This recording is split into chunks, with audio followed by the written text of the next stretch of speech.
Hey, welcome today. I'm glad you found us. We're going to talk about an issue that's really important in traditional Christianity, but not as important in Mormonism. We're talking about grace. And I know for a lot of people coming out of Mormonism, it's hard to grasp what grace really is because we didn't have that background as Latter-day Saints. And so tell us a little bit about, as you were growing up in the Mormon church, what you learned about grace or how you experienced grace.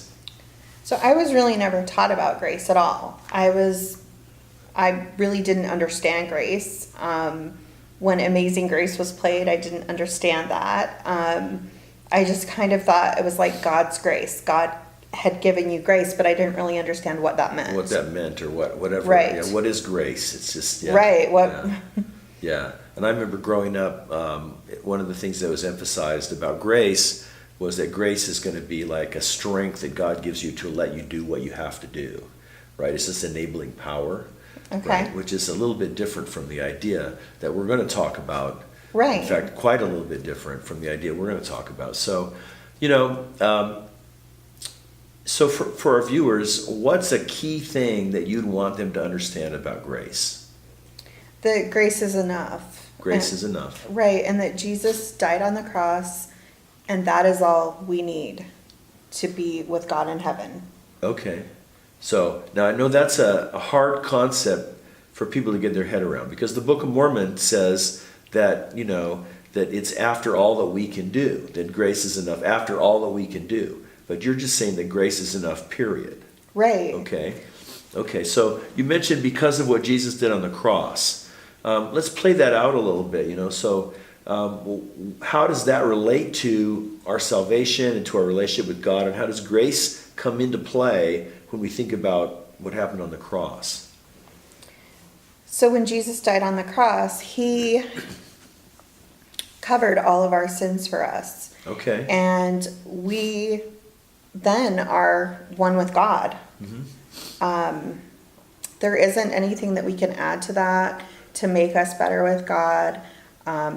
Okay. He's not going to look at all of our works. Of course, we want to live Christ-like lives, but that isn't our salvation. Right. That's not our salvation. That's not how we get right with God, right? Right, So it's really exactly. easy to think about this scale, right? Mm-hmm. On the scale, here's my good deeds, my bad, and we just want this one to outweigh the other one.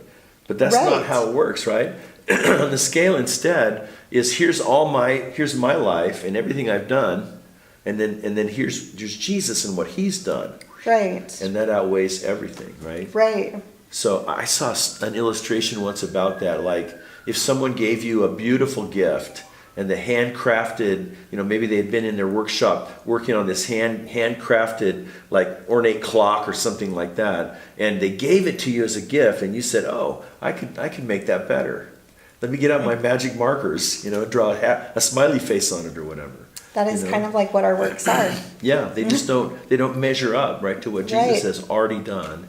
And that's why we say grace is enough. Right. Because of what Jesus has done.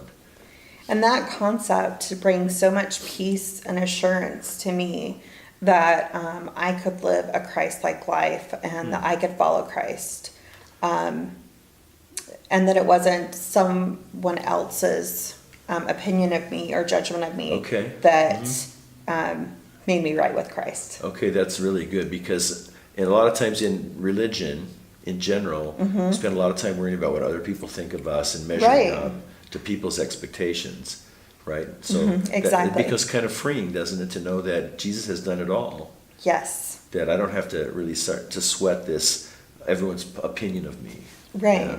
So that's a great assurance. And then, the other assurance, I think, that I want you to reflect on with us a little bit is kind of not just my assurance of freedom before other people, but my assurance before God. How does grace help me emotionally to know where I stand with God?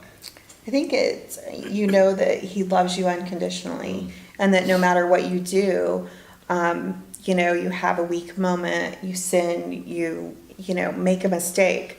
We're all sinners. We all do those things. Right. And we're still right with God. Right, because Jesus did it. It was Jesus enough, did it, right? yeah. It's not for us to worry about the small stuff.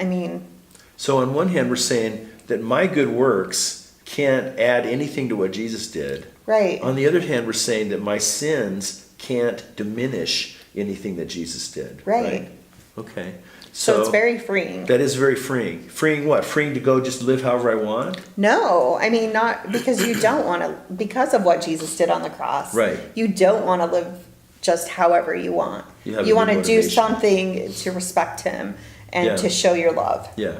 It's like back to that thing about if I get a wonderful gift, Right. then I'm not going to leave that gift just out in the rain or You're gonna just take care of I'm going it. to take care of it because it's Right. valuable to me. Yeah. Exactly. So great. I love that. I love how you put that. Well, thanks for sharing with us. And You're we hope welcome. this has been an encouragement to you as you're wrestling with grace, to come to the place where you know that grace really is enough, that Jesus really has done it all, and that you experience the assurance of your standing before God based on that fact, on that reality.